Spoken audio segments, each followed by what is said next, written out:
وہ ذات پاک ہے جس کے ہاتھ میں ہر چیز کی حکومت ہے اور اسی کی طرف تم کو لوٹ کر جانا ہے۔ شروع اللہ کا نام لے کر جو بڑا مہربان نہایت رحم والا ہے۔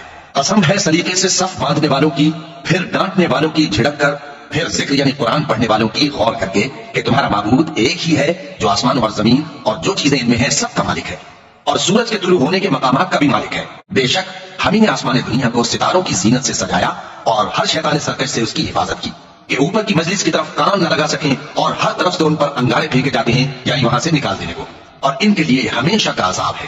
ہاں، جو کوئی فرشتوں کی کسی بات کو چوری سے جھپٹ لینا چاہتا ہے تو جلتا ہوا انگارہ اس کے پیچھے لگ جاتا ہے۔ تو ان سے پوچھو کہ ان کا بنانا مشکل ہے یا جتنی خلقت ہم نے بنائی ہے اس کا؟ انہیں ہم نے چپکنے والے گارے سے بنایا ہے۔ ہاں، تم تو تعجب کرتے ہو اور یہ مذاق اڑاتے ہیں، اور جب ان کو نصیحت کی جاتی ہے تو نصیحت قبول نہیں کرتے، اور جب کوئی نشانی دیکھتے ہیں تو ٹھٹھے کرتے ہیں اور کہتے ہیں کہ یہ تو کھلا جادو ہے۔ بھلا جب ہم مر گئے اور مٹی اور ہڈیاں ہو گئے تو کیا پھر اٹھائے جائیں گے؟ اور کیا ہمارے باپ دادا بھی جو پہلے ہو گزرے؟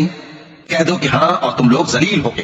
بس وہ تو ایک زور کی آواز ہوگی اور یہ اسی وقت دیکھنے لگیں گے اور کہیں گے ہائے کم وقتی ہماری، یہی جزا کا دن ہے۔ کہا جائے گا کہ ہاں، وہی فیصلے کا دن جس کو تم جھوٹ سمجھتے تھے۔ فرشتوں کو حکم ہوگا جو لوگ ظلم کرتے تھے ان کو اور ان کے ہم جنسوں کو اور جن کو وہ پوجا کرتے تھے سب کو جمع کر لو، یعنی جن کو اللہ کے سوا پوجا کرتے تھے، پھر ان کو جہنم کے رستے پر چلا دو اور ان کو ٹھہرائے رکھو کہ ان سے کچھ پوچھنا ہے۔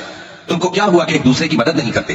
اصل بات یہ ہے کہ آج یہ لوگ اپنی غلطی تسلیم کر رہے ہیں اور وہ ایک دوسرے کی طرف رک کر کے سوال و جواب کریں گے۔ پیروکار اپنے پیشواؤں سے کہیں گے کہ تم ہی ہمارے پاس دائیں طرف سے آتے تھے، وہ کہیں گے نہیں، بلکہ تم ہی ایمان لانے والے نہ تھے اور ہمارا تم پر کچھ زور نہ تھا، بلکہ تم ہی سرکش لوگ تھے۔ سو ہمارے بارے میں ہمارے پروردگار کی بات پوری ہو گئی کہ اب ہم عذاب کے مزے چکھیں گے۔ سو ہم نے تم کو بھی گمراہ کیا کہ ہم خود بھی تو گمراہ تھے، بس وہ اس روز عذاب میں ایک دوسرے کے شریک ہوں گے۔ ہم گناہگاروں کے ساتھ ایسا ہی کیا کرتے ہیں۔ ان کا یہ حال تھا کہ جب ان سے کہا جاتا تھا کہ اللہ کے سوا کوئی معبود نہیں تو تکبر کرتے تھے اور کہتے تھے کہ بھلا ہم ایک دیوانے شاعر کے کہنے سے کہیں اپنے معبودوں کو چھوڑ دینے والے ہیں؟ نہیں، بلکہ یہی حق لے کر آئے ہیں اور پہلے کے پیغمبروں کو سچا کہتی ہیں۔ بے شک تم تکلیف دینے والے عذاب کا مزہ چکنے والے ہو۔